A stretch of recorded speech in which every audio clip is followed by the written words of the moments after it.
Okay, so I found it. So it is here, the 24 pin power starter. You can see that it's really cheap. It's only $1.38. So basically it is a socket. It's a plastic socket for the computer 24 pin plug that connects to your motherboard, and it comes with a wire to short out two key like connections. Once these two connections are shorted out, you can technically power on your PC, and like basically you switch on the rest of the RGB fans and RGB lights without no, technically no, it doesn't power on the motherboard. So without powering on the motherboard, which means you do not need to power on the CPU, but yet your system will still run. So if your water pump, in this case mine, my water pump was connected to the power supply via a fan hub. So it's not directly connected to the motherboard. And in this case, it's pretty convenient because when you plug this 24 pin so-called power starter to the 24 pin power cable of your PSU, then you are able to switch on the power supply without needing to provide power to CPU and motherboard, which is convenient. So you need one of that here. So I've already connected one of those into my 24 pin power cables here, which is why as I move on later in here, I believe it's, yeah, so here,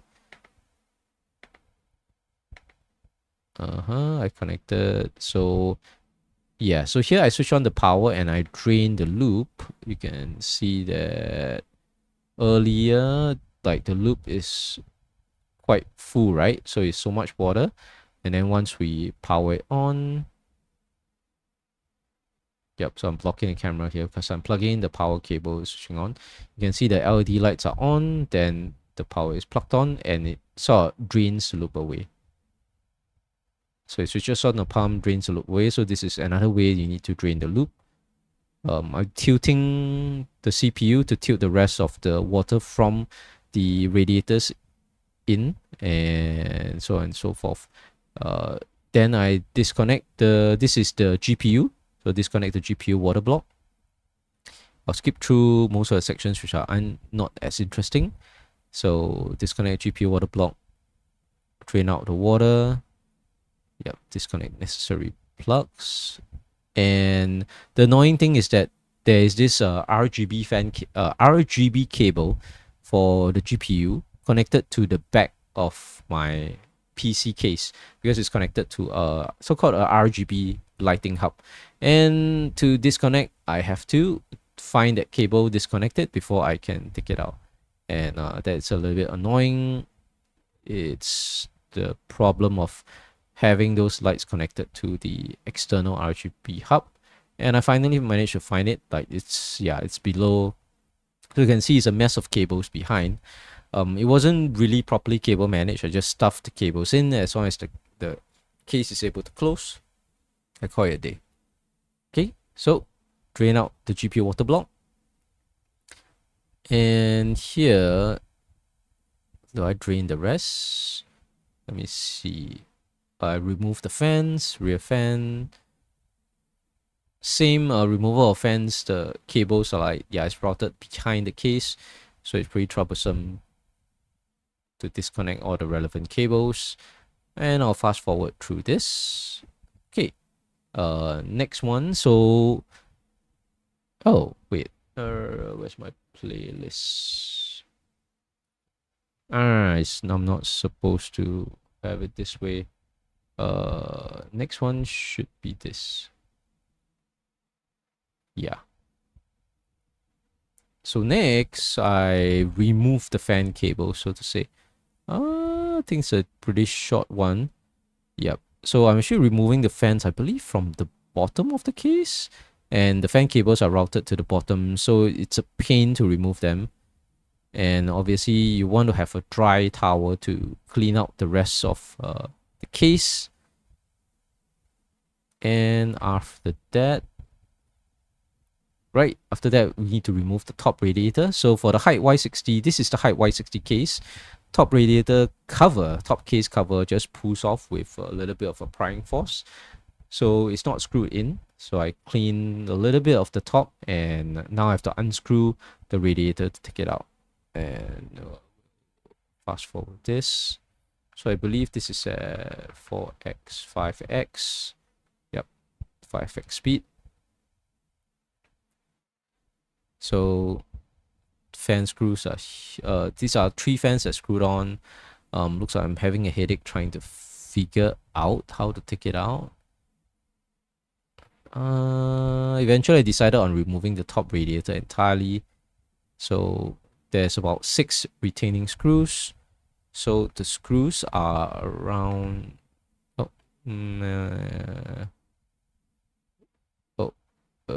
yeah. So there are retaining screws. So the height Y60 I believe is here, here, and here, and then there's probably one here, or one here. I believe it's 7 or 6 screws. So you have to take out all the screws, and then you can remove the so-called the top radiator. 6 screws, but the fan cables are routed in, so I can again send up the case and try to remove the fan cables. Fan cables are routed from the top to the back of the case towards the fan hub and LED hub. That's one by Baiski. So finally remove them, and we will later clean this out. Okay, then next one.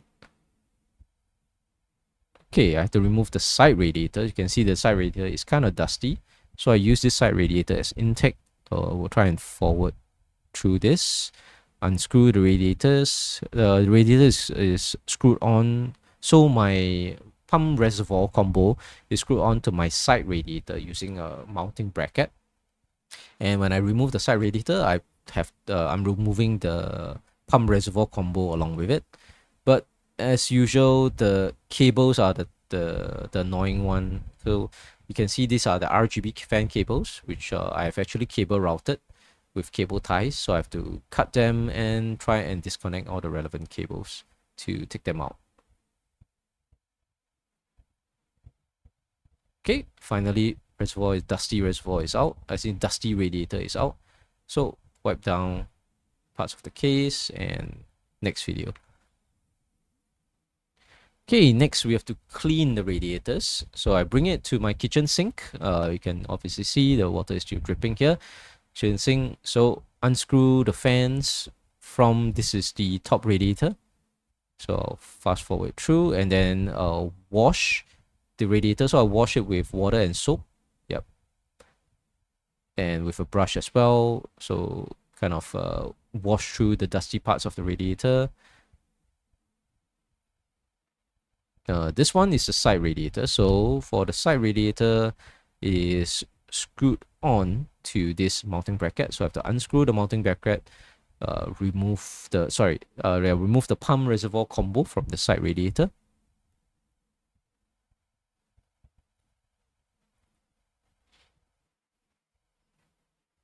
Right, undo the fan cables. So once the fans are removed, same thing, I wash through the side radiator with soap, water, and a toothbrush, a used toothbrush. Try and get the dust out of the fins.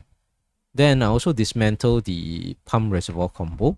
So the pump reservoir is like, it's a screw-on thing. You can unscrew it, and you can get the reservoir out. So this is the pump, and this is something like a valve, right? So see if there's any damage or any dirt. So basically, yeah, dismantle everything, wash it. So this one I'm removing the pump O-ring, yep, to try and wash it and clean it. Then after removing it, I'm gonna put it back. Then for the reservoir, so I scrub it with soap as well. Dishwashing soap, with brush dishwashing soap.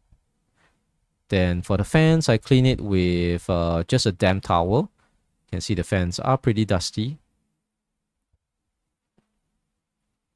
Right, then this is the rest of the pump reservoir combo, the caps and tubes and so on. So once everything is clean, these are the radiator screws. So these are the screws that screwed the radiator, like the fans to the radiator, and a lot of them have actually rusted. So I derust them. I didn't really derust them, but I tried my best to remove the rust, well, by using sandpaper and water and just sanding out the screws. The alternative is that you order a new bunch of screws from Baiski, because the radiator combo did come from Baiski. So alternative, if you want brand new screws, then you just order them from the relevant websites or online retailers. They are not too expensive. Screws will probably cost you like about 5 SGD and something like that. But I didn't bother to order new screws. Thinking back, I should have ordered new screws before I started this project. Okay, so most of them is clean. Let's move on to the next video. Okay, so this one, the aspect ratio is a bit weird.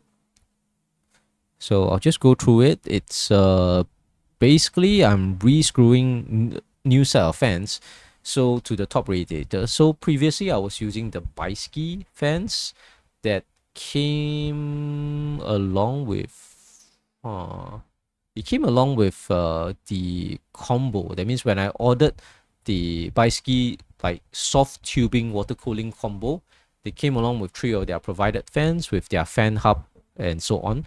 But now I'm changing to the Thermalright TLC12C, if I'm not wrong, which is one of the budget versions of the Thermalright fans. It is really cheap. I think a pack of 3 would cost about 22 to 25 SGD, so less than 10 SGD per fan, which is really cheap.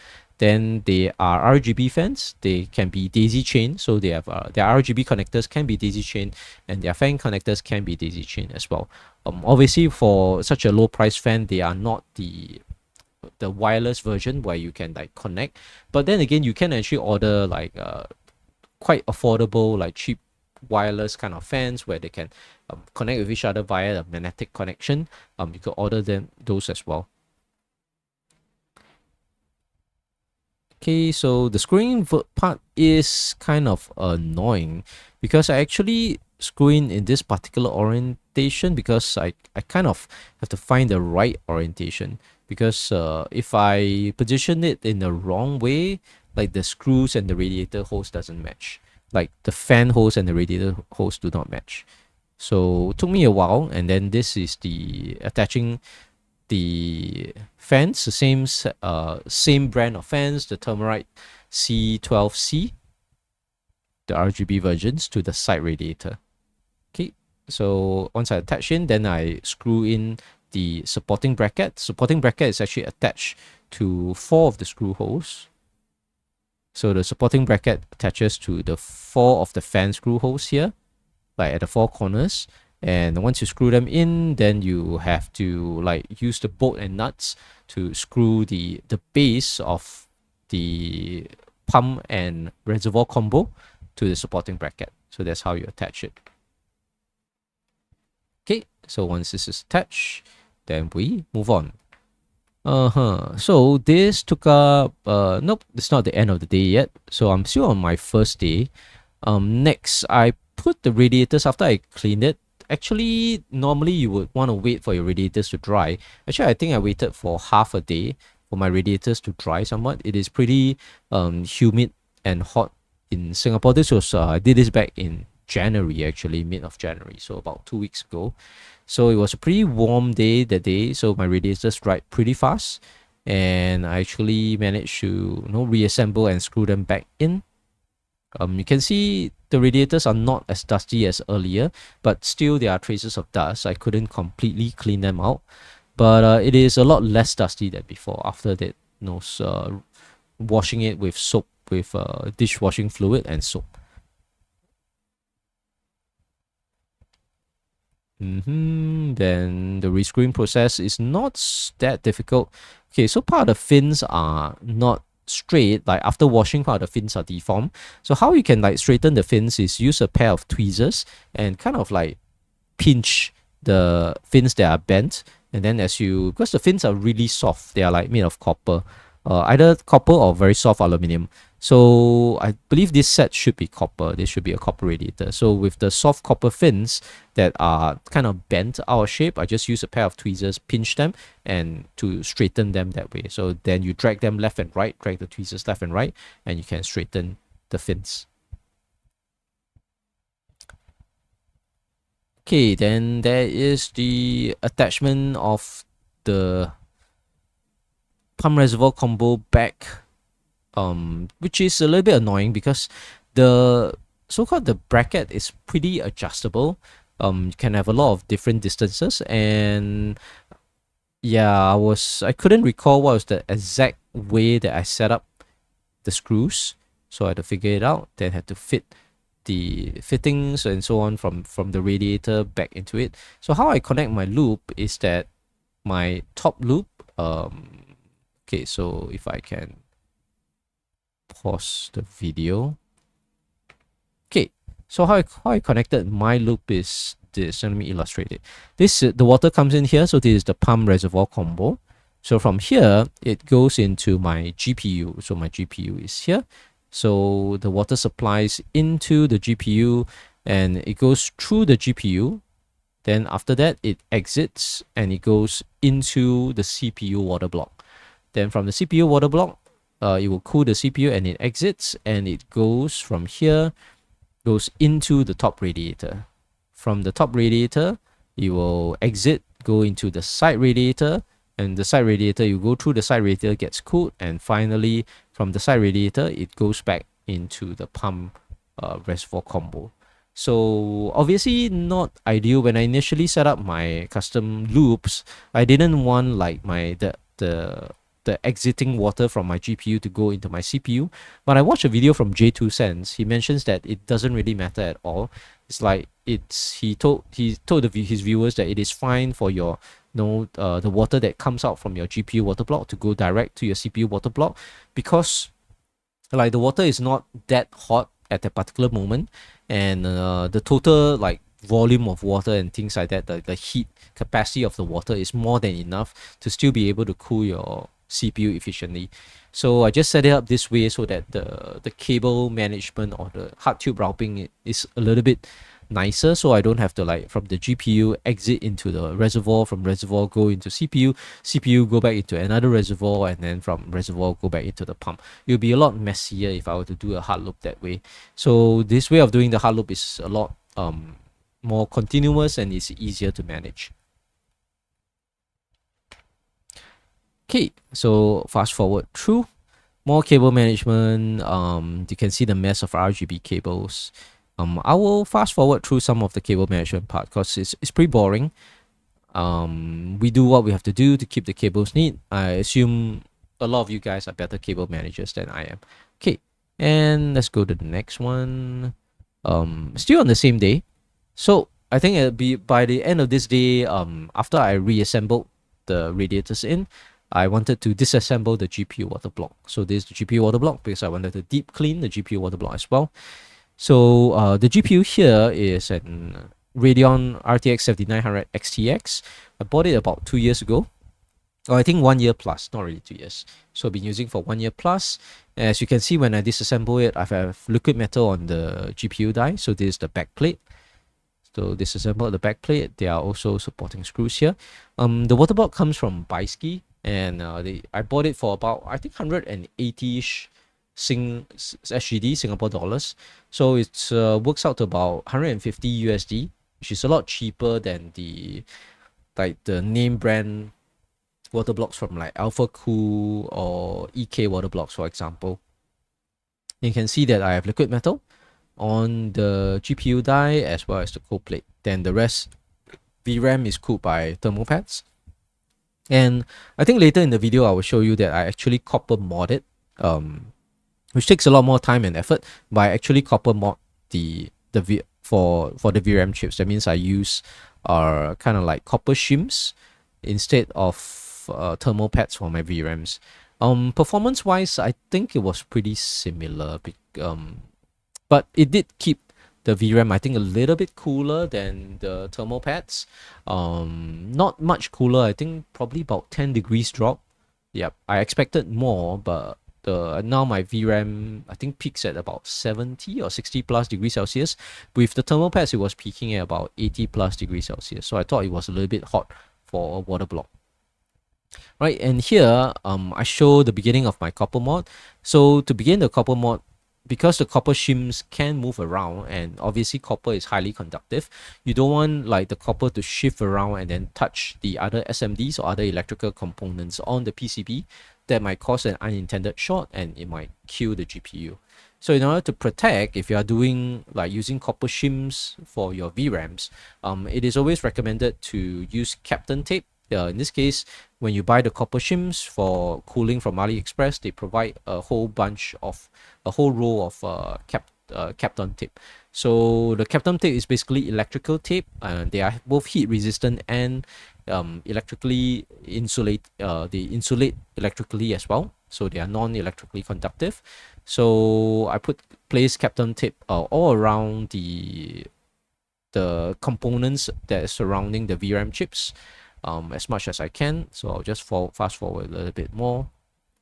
So the Kapton tape works like Scotch tape, and basically they will stick on whenever you press it down. They have a sticky part and a non-sticky part, and I make sure to clear the screw holes.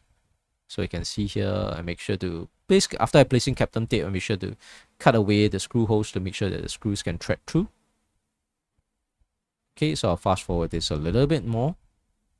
Yep, so you can see more, I insulate more and more, and I just got a little bit carried away and I insulated the rest of this part as well. Technically, not really necessary. It's only recommended to insulate the areas surrounding the VRAM chips, but I was like, since I still have Kapton, I have so much Kapton tape left, might as well insulate as much as I can. I mean, why not, right? So it doesn't hurt to have more insulation than less. So I'll just fast forward this some more. So it's more and more Kapton tape. You see, in this way, I've already insulated all the surrounding SMDs around this area. Technically, this area you don't really need to insulate, because it's quite unlikely that the copper VRAM, copper shims will go beyond this VRMs here. So the VRMs here will block the copper shims from going over, and same for here. The VRM chips will protect the rest of the components, but yeah, I just insulated that part as well. Okay, what did I do next after insulating the VRAMs? I'm just doing okay, so I'm just cleaning up the remnants of the thermal pads, cleaning out the VRAM chips. Do I put the copper shims now or later? So I believe okay, I'm cleaning away the liquid metal.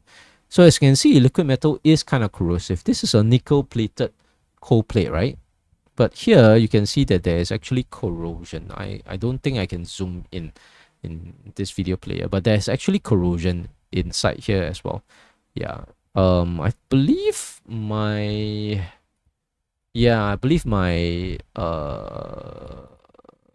so-called my phone ran out of battery there, so I didn't record it.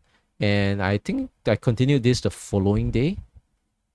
Okay, so in the following day, yep, so I continued following day. I think woke up, it's the beginning of a new day, and I continued cleaning the water block. I'm removing the liquid metal from the water block, the old liquid metal. So how you remove it is that you use the cotton bud and you spray and saturate it with isopropyl alcohol. Then when it's sprayed and when it's soaked in isopropyl alcohol, it seems to be able to absorb liquid metal a little bit better. So I use it to absorb as much liquid metal as I can, but still you probably have to go through several cotton buds just to remove as much as possible. You can see even after I do my best job to remove it, there's still trace remnants of liquid metal there, and you can see the black parts are actually corrosion. Either corrosion or like chemical reaction from the liquid metal and the nickel plate here. Nickel plated steel, aluminium, I think probably nickel plated aluminium. So there's some reaction there and there's some corrosion there as well. But generally should be okay, because yeah. So it's been a year plus and so far it's holding up well. There's some slight corrosion, but it should continue to hold up well, because the temperatures were actually still pretty decent. Like at full load, right? My GPU didn't exceed like 60 degrees Celsius at full load for GPU die and hotspot.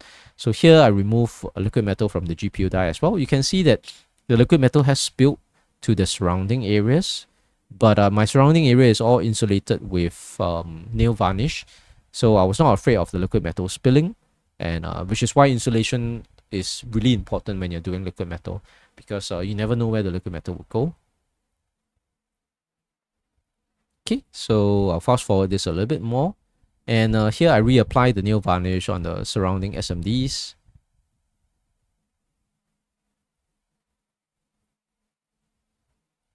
Then clean the rest of the water block.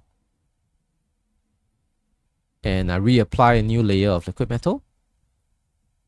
Yep, so drops of liquid metal on both the GPU die and the cold plate. And then I spread them out again with clean cotton bud.